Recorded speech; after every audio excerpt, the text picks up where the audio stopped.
a square plus d prime minus 6 d prime whole square z is equal to y sine x. এটাকে আমরা যদি লিখি এখানে আমরা পাই এক্স ওয়াই এর একটা কি পাই আমরা ফাংশন পাই এটাকে। তো পার্টিকুলার ইন্টিগ্রালে D plus minus D prime এটার পরিবর্তে আমরা ইন্টিগ্রেশন সি সাইন এক্স আমরা লিখব। তাহলে এটা আমরা সমাধান করি। সহায়ক সমীকরণের জন্য d is equal to m, d prime is equal to 1 আমরা বসিয়ে পাই m square plus m minus 6 is equal to 0, m square minus 2m plus 3m minus 6 is equal to 0, m common নিলাম তাহলে m minus 2 plus 3 কমন নিলাম m minus 2 is equal to 0 আমরা পাই m minus 2 into m plus 3 is equal to 0 আমরা m এর মান পাই m is equal to 2 আর টা পাই minus 3। এখন আমরা complimentary function cf is equal to phi 1 y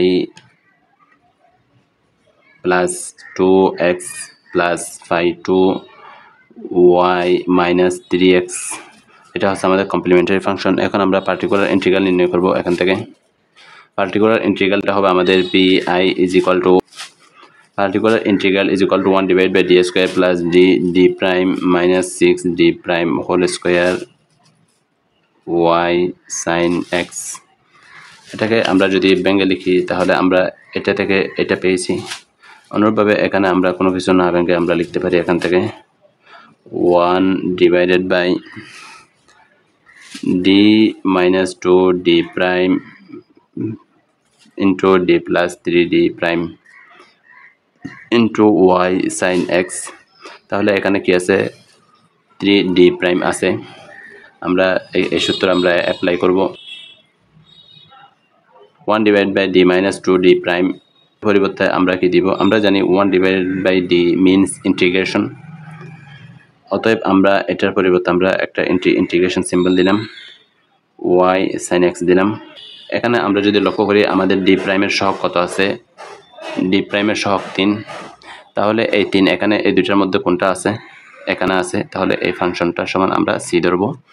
যদি আমরা c ধরি c is equal to y minus 3x, আমি আবার বলি d প্রাইমের সহগ কত 3, তাহলে এখানে একটা 2 আছে আর একটা 3 আছে, তাহলে 3 যুক্ত ফাংশন এটা একটা phi 2 এর ফাংশন। তাহলে এই ফাংশনটাকে আমরা সমান c ধরলাম। এখান থেকে আমরা c y is equal to 3x plus c পাই, এটা আমরা এখানে অ্যাপ্লাই করব। divided by d minus 2 d prime into c plus 3x into sin x dx। যদি ইন্টিগ্রেশন করি আমরা পাই এটাকে আমরা u ধরব, এটাকে আমরা v ধরব, তাহলে আমরা একসাথে করে ফেলি c plus 3x integration sin x minus cos x, মাইনাসটা আমরা আগে নিয়ে আসলাম, মাইনাস ইন্টিগ্রেশন ডিফারেন্সিয়েশন এটা করলে আমরা পাবো 3, আবার এটা করলে আমরা পাবো মাইনাস cos x dx। আবার এটা করতে হবে, আমি এটা থাক c plus 3x cos x minus minus plus 3, তারপর integration cos x sin x, এখানে লিখতে পারি 1 divided by d minus 2d prime. এখানে 2d প্রাইমের সহগ কত 2, তাহলে আমরা কমপ্লিমেন্টারি ফাংশনে চলে যাই। আমাদের 2 আছে কোনটা, তাহলে এটা সমান আমাদেরকে প্রথমে এটা সমান c ধরেছি, এটা সমান আমরা c1 বা c প্রাইম যাই ধরি, c1 ধরি, তাহলে c1 is equal to y plus 2x, আমরা y is equal to কত পাই c1 minus 2x। এর পরিবর্তে আমরা এখন কি বসাবো, ইন্টিগ্রেশন সিম্বল দিলাম মাইনাস, এটা সমান আমাদের y বসাই দিলাম, তারপর cos x বসাই দিলাম, প্লাস 3 sin x বসাই দিলাম। তখন y পরিবর্তে আমরা এটা বসাবো, তখন minus c1 minus 2x cos x plus 3 sin x।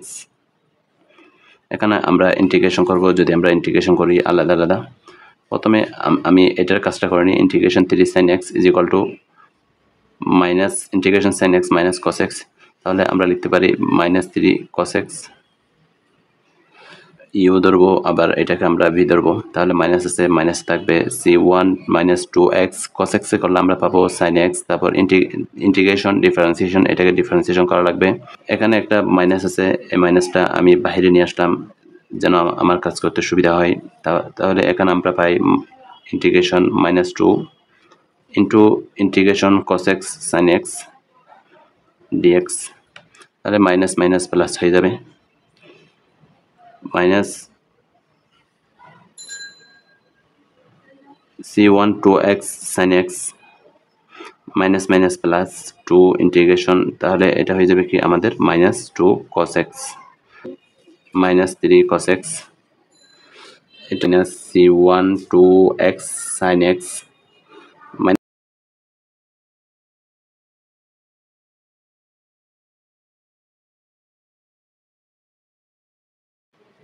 এখানে দুইটা এখানে তিনটা,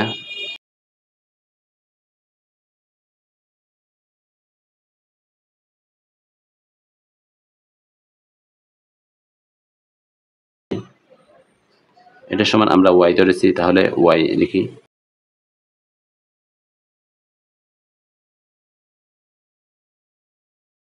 General solution is equal to complementary function plus particular integral.